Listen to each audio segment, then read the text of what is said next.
kemampuan SIG yang tidak ada pada sistem jenis lain. Perlu kalian ketahui, ada beberapa hal, keunggulan, dan kemampuan SIG yang tidak dimiliki oleh sistem jenis lain. Yang pertama, integrasi data geografis dan atribut. SIG memungkinkan pengguna untuk mengintegrasikan data geografis atau peta dengan data atribut atau informasi terkait ke dalam satu platform. Contohnya, hal ini memudahkan analisis spasial yang melibatkan hubungan antara lokasi dan atribut tertentu. Yang kedua, analisis spasial. Kemampuan untuk melakukan analisis spasial adalah salah satu keunggulan utama SIG. Pengguna dapat menganalisis pola hubungan dan tren di dalam data geografis. Contohnya, identifikasi pola penyebaran penyakit, perencanaan tata guna lahan, atau analisis jaringan transportasi. Yang ketiga, visualisasi data. SIG menyediakan berbagai alat untuk membuat peta dan visualisasi data geografis. Peta adalah cara efektif untuk menyampaikan informasi yang kompleks dan memudahkan pemahaman pola spasial. Yang keempat, pemilihan lokasi optimal. Dengan SIG dapat dilakukan analisis untuk memilih lokasi yang optimal berdasarkan kriteria tertentu. Contohnya, pemilihan lokasi untuk mendirikan pabrik atau pusat distribusi berdasarkan faktor-faktor seperti aksesibilitas, biaya, dan kebutuhan infrastruktur. Selanjutnya, manajemen sumber daya alam. SIG dapat digunakan untuk manajemen sumber daya alam seperti hutan, air, dan lahan. Ini membantu dalam pemantauan, pemetaan, dan perencanaan pengelolaan sumber daya alam secara berkelanjutan. Yang keenam, pemantauan perubahan lingkungan. SIG memungkinkan pemantauan perubahan lingkungan seiring waktu. Ini dapat digunakan untuk memahami dampak perubahan iklim, deforestasi, atau perubahan tata guna lahan. Selanjutnya, yang ketujuh dan delapan, pemecahan masalah kompleks. Dengan kemampuan analisis spasial dan integritas data, SIG dapat membantu dalam pemecahan masalah kompleks seperti perencanaan kota, mitigasi bencana, atau pengembangan infrastruktur. Dan yang kedelapan, dukungan keputusan. SIG menyediakan informasi yang berguna untuk pengambilan keputusan. Ini dapat membantu pemerintah, perusahaan, dan organisasi dalam merencanakan strategis berdasarkan analisis data geografis. Jenis data pada SIG. Apa perbedaan antara jenis data tersebut? Dipakai untuk apa masing-masing jenis data tersebut? Dalam sistem informasi geografis, terdapat beberapa jenis data yang umumnya digunakan, yaitu data spasial, geografis, dan data selanjutnya yaitu atribut atau non-geografis. Dalam data spasial atau geografis, itu ada vektor dan juga raster, di mana data vektor memiliki objek geografis sebagai entitas diskrit yang memiliki lokasi dan atribut. Objek ini dapat berupa titik atau garis atau polilin dan area atau poligon. Contoh vektor mencakup peta jalan, batas wilayah administratif, dan lokasi bangunan. Selanjutnya itu raster. Data raster menggambarkan fenomena geografis sebagai kumpulan sel atau piksel pada suatu grid. Setiap piksel memiliki nilai yang memiliki sifat atau atribut dari fenomena tersebut. Contoh data raster melibatkan citra satelit, peta ketinggian atau DEM, atau data cuaca spasial. Selanjutnya ada data atribut atau non-geografis. Data tabel atau atribut melibatkan informasi non-geografis yang terkait dengan objek geografis pada peta. Tabel ini dapat berisi data numerik atau teks dan dihubungkan dengan objek geografis melalui kunci unik. Contoh, tabel termasuk database penduduk, data ekonomi suatu wilayah, atau informasi lain yang terkait dengan lokasi tertentu pada peta. Data tebal atau teks. Data tebal mencakup teks atau deskripsi yang tidak memiliki atribut numerik. Ini dapat berupa deskripsi singkat nama atau informasi kualitatif lainnya, misalnya nama jalan, nama sungai, atau deskripsi properti tanah. Baiklah, selanjutnya itu adalah penggunaan masing-masing jenis data. Pada masing-masing jenis data ada data vektor sama data raster. Data vektor digunakan untuk mempresentasikan objek geografis dengan detail tinggi. Cocok untuk data yang memiliki batas yang jelas seperti batas administratif jalan atau bangunan. Memungkinkan analisis yang lebih presisi seperti perhitungan luas atau panjang. tetapi dengan raster cocok untuk mewakili data kontinu atau fenomena yang tidak memiliki batas tegas, seperti citra satelit atau data ketinggian.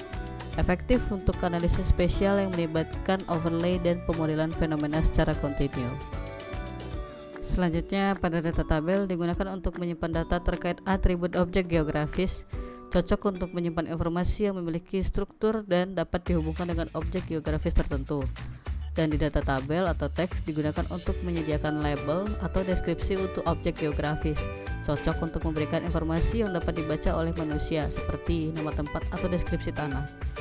Selanjutnya kita akan membahas tentang peta dan dasar pemetaan. Apa peranan peta pada desain SIG?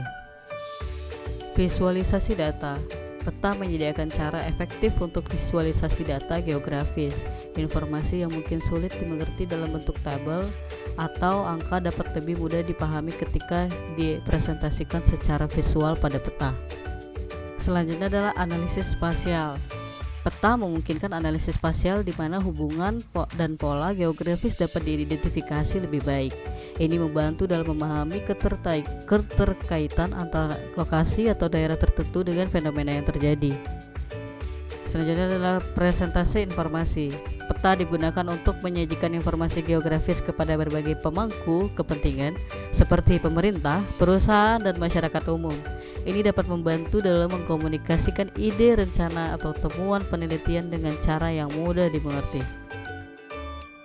Selanjutnya ada perencanaan dan pengambilan keputusan. Dalam perencanaan dan pengambilan keputusan, peta membantu untuk menentukan lokasi optimal, merencanakan penggunaan lahan, dan mengidentifikasi area yang memerlukan perhatian khusus. Ini memudahkan proses pengambilan dan keputusan yang berbasis lokasi. Integrasi data. Peta berperan dalam mengintegrasikan data spasial dengan data atribut. Dengan melihat peta, pengguna dapat dengan mudah mengakses informasi atribut yang terkait dengan lokasi tertentu pada peta. Pemantauan perubahan. Peta digunakan untuk memantau perubahan geografis seiring waktu. Pembandingan peta dari periode waktu yang berbeda dapat membantu dalam melihat perubahan tata guna lahan, perubahan lingkungan, atau perkembangan infrastruktur. Berikutnya penyajian hasil analisis. Hasil analisis spasial seperti overlay layer atau perhitungan statistik dapat disajikan dengan menggunakan peta. Peta memberikan konteks visual yang diperlukan untuk memahami implikasi hasil analisis. Komunikasi efektif. Peta adalah alat komunikasi yang sangat efektif dalam pertemuan atau presentasi.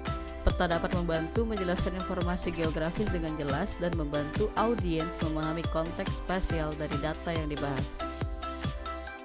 Selanjutnya kita akan membahas jenis dan komponen peta. Peta adalah referensi visual dari permukaan bumi atau sebagian dari permukaan bumi yang menyajikan informasi geografis menggunakan simbol, warna, dan tanda-tanda grafis. Peta dapat memiliki berbagai jenis dan komponen tergantung pada tujuannya dan informasi yang ingin disampaikan. Berikut adalah jenis-jenis peta. Peta tematik fokus pada referensi visual dari satu atau berbeda tema tertentu seperti iklim, populasi, tata guna lahan, atau topografi. Peta topografi menyajikan detail topografi dan fitur alam seperti sungai, gunung, dan lembah, serta informasi seperti jalan, batas administratif, dan elevasi. Selanjutnya ada peta politik. Peta politik menunjukkan batas administratif negara, provinsi, atau kota, serta mungkin mencangkup informasi politik lainnya seperti ibu kota. Yang keempat ada peta cuaca, menyajikan informasi cuaca seperti suhu, tekanan udara, dan pola angin pada suatu wilayah. Selanjutnya ada peta navigasi, digunakan untuk navigasi terutama di lautan dan mencakup garis lintang dan bujur, serta informasi navigasi lainnya.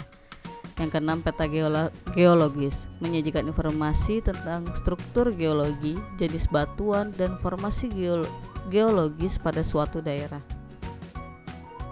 Selanjutnya adalah komponen-komponen peta.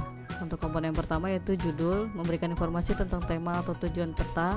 Yang kedua itu legenda atau key, yang menyajikan arti simbol-simbol atau warna yang digunakan dalam peta.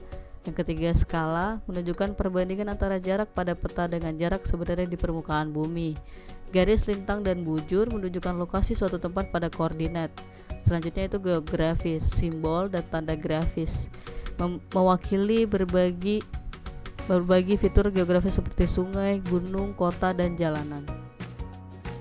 Ada juga warna, digunakan untuk memberikan informasi tambahan atau membedakan fitur-fitur pada peta. Grid atau koordinat menyediakan sistem referensi koordinat yang membantu dalam penentuan posisi relatif suatu lokasi. Arah mata angin menunjukkan arah utara, selatan, timur, dan barat untuk membantu orientasi. Isi peta, area yang sebenarnya dari peta yang menunjukkan wilayah atau tempat tertentu. Sumber data, informasi mengenai asal-usul data yang digunakan dalam pembuatan peta. Garis kontur pada peta atau topografi menunjukkan bentuk permukaan dan elevasi tanah dengan menggunakan garis kontur. Selanjutnya, pemetaan digital, bagaimana teknik atau cara untuk mendapatkan peta digital. Yang pertama adalah penggunaan perangkat lunak pemetaan. Yang kedua, pemindaian peta konvensional. Yang ketiga, pemetaan GPS. Yang keempat, penggunaan citra satelit. Yang kelima, OpenStreetMap. Yang keenam, pembelian peta digital. Dan yang terakhir, API pemetaan dan survei lapangan. Mungkin sekian dari presentasi saya. Terima kasih yang udah mampir dan untuk menonton survei dari laporan saya. Wabillahi taufiq wal hidayah. Wassalamualaikum warahmatullahi wabarakatuh.